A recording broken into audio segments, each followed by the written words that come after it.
Willpower. It feels like this magical thing, right? Like some people are just born with it, and the rest of us are, well, not. But what if I told you it's not magic at all? It's science. And we're going to dive into the biology of self-control and figure out how you can actually train it, just like a muscle. Oh man, we've all been there. It's New Year's Day, and you're like, this is it. I'm going to exercise every single morning. And then January 3rd hits, and you're slamming that snooze button for the third time. It is a totally universal feeling. But really understanding why that happens, that's the first step to actually beating it. Okay, so right off the bat, let's get one major thing straight. Willpower is not about being a good person or a strong person, and a lack of it definitely doesn't make you bad or weak. We have to just completely ditch this old school idea of willpower as some kind of moral report card. Now this is a huge reframe. Think about it. Willpower isn't just some personality quirk, it's a biological instinct hardwired into us, just like fight or flight. Our brains actually evolved this system to help us survive in communities. I mean, imagine 100,000 years ago, sharing your food when you're starving, resisting the urge to smack your neighbor and take his stuff. That took massive self-control. It's in our DNA. So it turns out, willpower isn't just one single thing. It's really made up of three distinct powers. First, you've got your I will power. That's what finally gets you off the couch to tackle that project you've been dreading. Then there's I won't power. That's you walking past the bakery and saying nope to that donut. But honestly, the most important one might be I want power. This is your North Star. It's remembering the big reason why you're doing this tough thing in the first place. So to really get willpower, we have to look inside our own heads, because there is a constant battle raging in there. It's a fight between two very different versions of you, and whoever wins that fight determines whether you stick to your goals or give in to that impulse. See, on one side, you have your primitive brain. It's all about instinct, impulse, and immediate gratification. It's the part of you that's screaming, eat the cookie now, it'll be delicious. But then, on the other side, you've got your modern brain, your prefrontal cortex. This is the voice of reason. It's focused on your long-term goals. It's the part that says, whoa, hang on a second. Let's pause and plan. Maybe we don't need that cookie. I absolutely love how neurobiologist Robert Sapolsky puts it. He says the main job of our prefrontal cortex is to bias the brain and you toward doing the harder thing. That's its whole purpose. It's there to be your champion for the choice that your future self is going to thank you for. So if we're literally wired for self-control, why is it so darn hard? Why does it fail so often? Well, it turns out that some of our best intentions can blow up in our faces in some really surprising ways.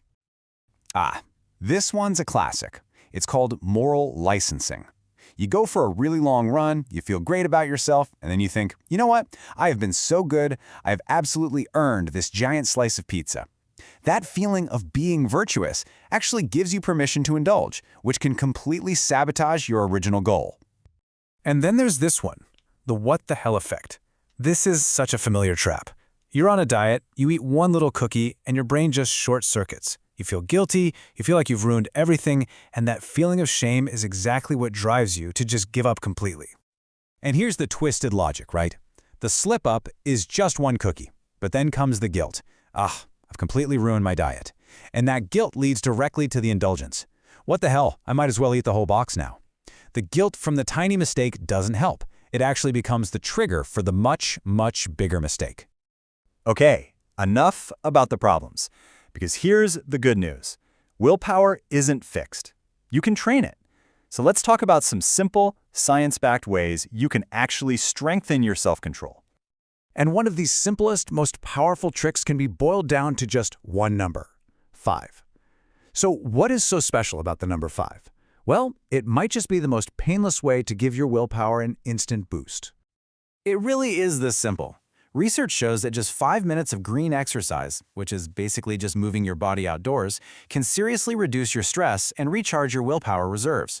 You don't need to go to the gym for an hour. A quick walk around the block, playing with your pet in the yard, even just stepping outside for a few stretches can be enough to reset your brain and give you the strength to make a better choice. Now this might be the single most important insight of this entire explainer. When you have a setback, the failure itself isn't what truly derails you. The real damage, the thing that keeps you stuck, is that harsh, critical voice in your head that comes after. For instance, there was a writer who fell behind on his goal, and his immediate thought was, a real writer would be able to churn those pages out. I'm a fraud. We think that kind of tough self-talk is motivating, right? Like some kind of boot camp for the mind. But the science shows it does the exact opposite. It kills your motivation and pushes you to quit. But just stop for a second and think about it. You would never talk to a friend that way, would you? If your friend was struggling, you'd offer encouragement. You'd tell them it's okay, that setbacks are normal. You'd help them figure out a plan. So why on earth are we so cruel to ourselves? The science on this is crystal clear. When you treat yourself with a little kindness and understanding after you mess up, you are way more likely to get back on track. Self-compassion isn't some flimsy excuse to fail. It is the single most effective strategy for success. So maybe we should just reframe this whole thing. Forget about trying to force yourself to become some perfect, mythical future you who never makes mistakes. The real goal, the goal you can actually achieve, is to support the person you are right now, flaws and all, in making a slightly better choice. And in the end, that's really the only question that matters. It's not about a massive life overhaul tomorrow. It's about one small, kind, and wise choice you can make for yourself today. So, what's yours going to be?